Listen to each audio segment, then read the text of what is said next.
Let's dive into the comments and theories about the spoilers for Chapter 1137. Ready? Let's go after the intro.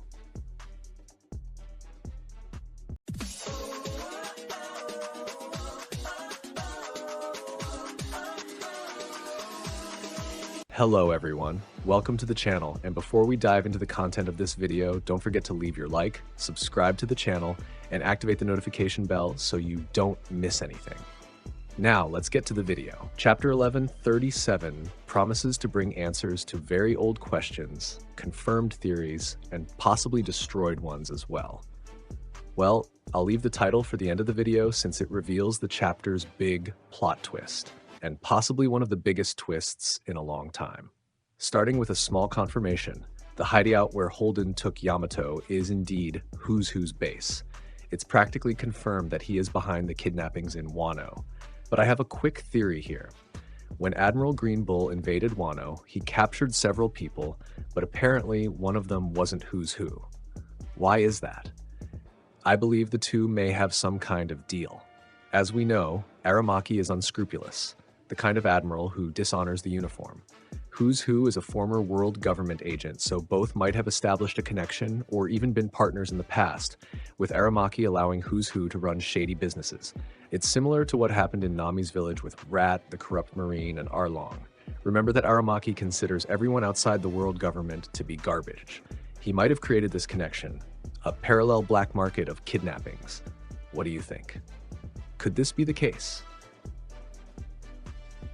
Now about the chapter. Just as I mentioned in my predictions, much of the chapter takes place with Luffy's group in King Harold's abandoned castle.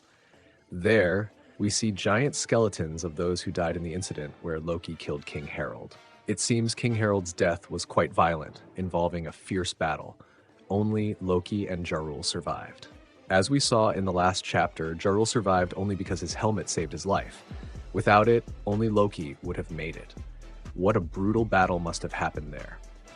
As I also mentioned in my predictions, Road being with Luffy, Nami, and Zoro serves as Oda's tool for someone to explain the events of King Harold's death. Road explains what happened, and when we see some giant skeletons with horns, he explains that some giants have ancient giant blood, and they're the ones with horns. And, my friends, even if it weren't for the big reveal at the end of the chapter, just learning about the bloodline of ancient giants already sparks many theories. We might have finally discovered the origins of Kaido and Yamato, so could they also have ancient giant blood? Perhaps this combination is what Kaido refers to as Oni. Yes, Kaido and Loki might share the same ancestry, which further hypes up Loki's power and sheds light on Kaido himself. Friends, know that Oda is setting the stage for something big here.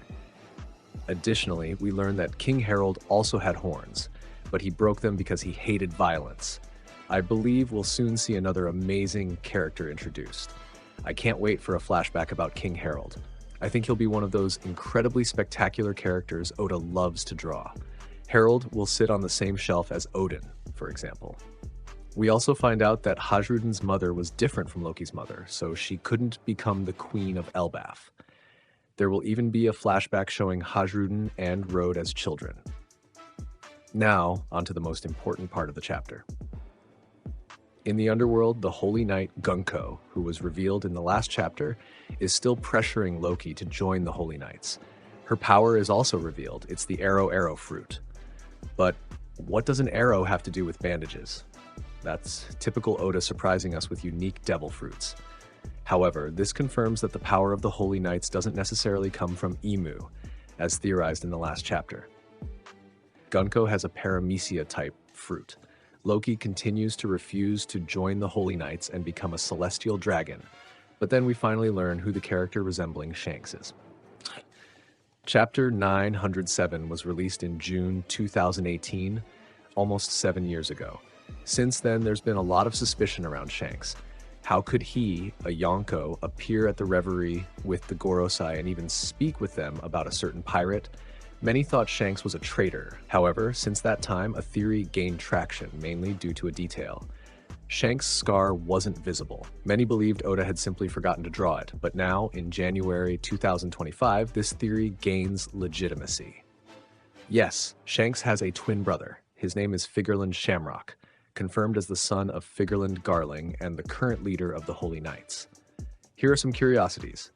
One of the hints before the spoilers was a clover, referring to Shamrock. In Irish, Shamrock comes from Seamrog, meaning little clover.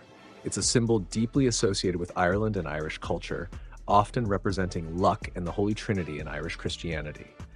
The three-leaf clover is especially famous, popularized by St. Patrick as a religious and cultural symbol.